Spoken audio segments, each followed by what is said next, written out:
এ মুসলমান তাওহীদি জনতা, মুসলমান ইমানদাররা যুদ্ধে যখন রওনা দিল, কাফের মুদ্রা বেঈমানের সামনে যখন নারায়ে তাকবীরের স্লোগান দিল, কাফের মুরতাদ বেঈমান ওই মার সারিয়া ফলাইয়া গেল, ইসলাম বিজয় হয়ে গেল। ইসলামকে যদি বিজয় করতে হয়, ইমানদারের ইমানকে সাজ দেওয়ার জন্য এই তাফসীর মাহফিলের দরকার আছে কি নাই?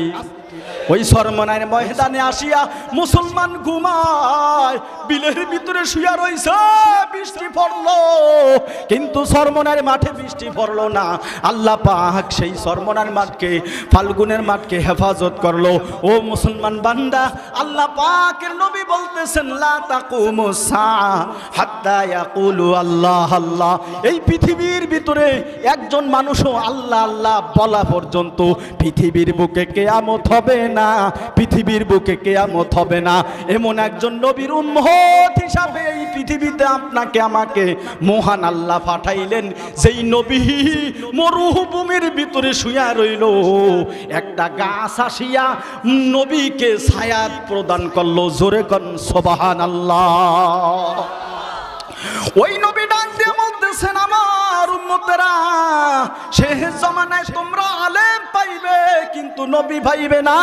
যদি খাঁটি আলেমের দিকে তাকাও, তাহলে তুমি নবীর দিকে তাকানোর সওয়াব পাইবা। খাঁটি আলেমের পিছনে নামাজ পড়লে নবীর পিছনে নামাজ পড়ার সওয়াব পাইবা। আজকের মাহফিলে যিনি এসেছেন, আমার মনে হয় তিনি আল্লাহর একজন খাঁটি বান্দা, মুসাদ্দিক বিল্লাহ মাদানী, যার আব্বাজান হলো ফজলুল করিম রহমাতুল্লাহ আলাইহি, যার বয়ান শুনলে মানুষের চোখ দিয়া পানি পড়ে, যার কথা শুনলে মানুষের কান্না আসে, যার কথা শুনলে মহান আল্লাহ হেদায়েত দান করে। শায়েখ মোদের ফজলুল করিম মাওলানা, নূরের বাতি জ্বালাহিয়া দিলেন রওয়ানা।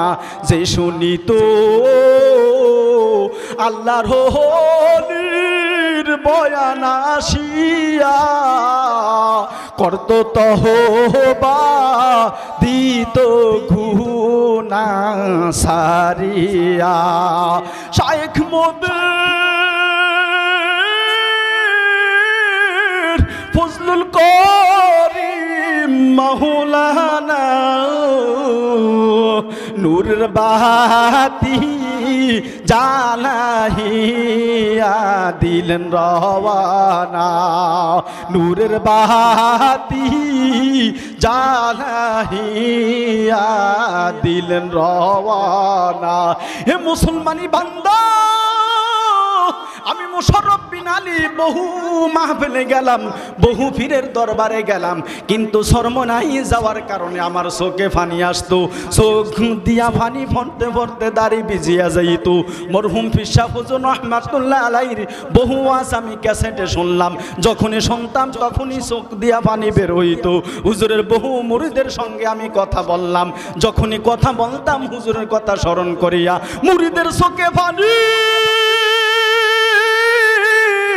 এমন এক পীরের হাতে হাত দিলাম, যেই পীরের কথা শুনলে চোখ দিয়া পানি ভরে, যেই পীরের কথা শুনলে মন নরম হয়, ওই পীর হলো সরমনাইর পীর। কে কে সরমনাইর পীর শাহ হুজুরকে মোহাব্বত করিয়া ভালোবাসি আজকে মাহফিলে উপস্থিত হইলেন, একটু মালিককে হাতটা দেখাইয়া সাক্ষী রাখবেন। লিল্লাহে তাকবীর, লিল্লাহে তাকবীর। সরমনাইর হুজুর যেখানে, সৈয়দ মুসাদ্দিক বিল্লাল মাদানী শাইখে সরমনাই যেখানে, আলেম ওলামা যেখানে, লিল্লাহে তাকবীর। ও মুসলমানি বান্দা, আল্লাহ পাক বলতেছেন, ইযা সুলসিলাতিল আরদু জিলজালাহা ওয়া আখরাজাতিল আরদু আসকালাহা ওয়া ক্বালাল ইনসানু মা লাহা ইয়াউমা ইযিন তুহাদ্দিসু আখবারাহা।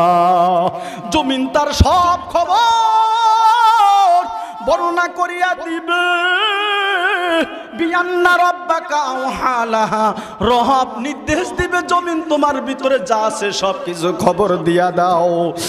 আল্লাহ পাক ডাক দিয়া বলতেছেন ফিয়াউমাইজি ইয়াসদুরুন নাসু আশতাতাল লিউরাও আমালাহুম, সেই দিন মানুষ দলে দলে বিভক্ত হয়ে যাবে, লিউরাও আমালাহুম, যাতে করে মানুষ দেখে সে যেই আমল দুনিয়াতে করে রেখেছে। ও মুসলমানি বান্দা, এখনো সময় আছে, সময় থাকিতে করবেন যাহা করিবার, নহে আপনি দুঃখে পড়বেন দরবারে মাওলার। এই ঈদের আগ মুহূর্তে যুবকেরা রওনা দিছে ঈদের পোশাক কেনার জন্য, অ্যাক্সিডেন্ট হইয়া রাস্তার ভিতরে মরিয়া রইছে। কথা বলেন ঠিক কিনা? ওই ট্রেন দিয়া রওনা দিছে, শহর থেকে যুবকেরা বাড়িতে যাবে, মরিলেও দেশের মানুষ বলে না রে তারে, আর কিছু নহে তার শুধু ব্যবহারে। দেশের মানুষের সঙ্গে একটু দেখা করার জন্য, দেশে দাদা দাদির কবর আছে, একটু ঈদ উপলক্ষে আসবে, আনন্দ ফুর্তি করিয়া জিয়ারত করবে, দেশের মানুষের সঙ্গে একটু মন একা করবে, দেখা সাক্ষাৎ করবে। ট্রেন অ্যাক্সিডেন্ট হইয়া শত শত মানুষ মারা গেল। ওই ফিলিস্তিন রমজানের ভিতরে 400-র উপরে মানুষ ইন্তেকাল হয়ে গেল। ইসরায়েলি দুশ্মন ইহুদিরা হামলা করলো রমজানে। আমার মুসলমানদের জন্য আপনারা সহযোগিতা করেছেন, ওই ফিলিস্তিনের মুসলমানের উপর ইসরায়েলি দুশ্মন শয়তানেরা যে অত্যাচার জুলুম নির্যাতন করলো, আমরা আল্লাহর কাছে অভিযোগ দিয়ে দিলাম, আল্লাহ যেন ওই ফিলিস্তিনের উপর খাস রহমত নাজিল করে। আর যারা দুনিয়া ছাড়িয়া অন্ধকার কবরে চলিয়া গেল, তাদেরকেও আল্লাহ যেন মাফ করিয়া দেয়। আল্লাহর নবী মুহাম্মদ সাল্লাল্লাহু আলাইহি ওয়াসাল্লামের ঘরে একজন মহিলা প্রবেশ করিয়া দেখতেছেন, আল্লাহর নবীর যেই বিছনা ছাটাই আছে, ছাটাইটা ছিঁড়া ফাটা। মহিলা বললেন আমি একটা নতুন ছাটাই দিয়া যাই। নতুন ছাটাই হাদিয়া হিসাবে দিয়া গেল। রাসূল ঘরে ঢুকলেন, আয়েশাকে জিজ্ঞাসা করলেন, আয়েশা এই নতুন ছাটাই তুমি কোথায় পাইলা? হযরত আয়েশা বললেন, পাশের বাড়ির একজন মহিলা হাদিয়া দিয়ে গেছে পুরান সিরা চাটাই দেখিয়া।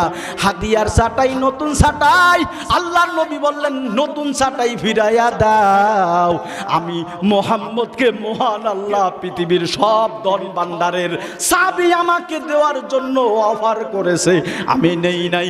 আমি বলছি দুনিয়ার ধন সম্পদ আখিরাতের সঙ্গে মিলাইয়া দাও। নবী দুনিয়ায় ধনী হইতে চায় না, কথা বলেন ঠিক কিনা? আল্লাহ রাসূল বললেন, আল্লাহুম্মা হিনি মিসকিনান, আল্লাহ আপনি আমাকে বাঁচায়া রাখেন মিসকিনদের সঙ্গে।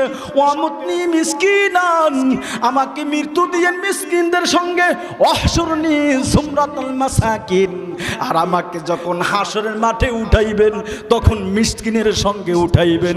ওই হাসরের মাঠে মানুষগুলা দৌড়াইবে, নবী আদম নবীর কাছে যাইবে সুপারিশের জন্য। আদম নবী সুপারিশ করবে না, কোন নবী সুপারিশ করবে না। আপনার আমার নবী সিজদায় পড়িয়া থাকবে, নবীর কাছে যাইয়া উম্মত সুপারিশ চাইবে। আল্লাহর নবীকে আল্লাহ বলবেন, নবীজি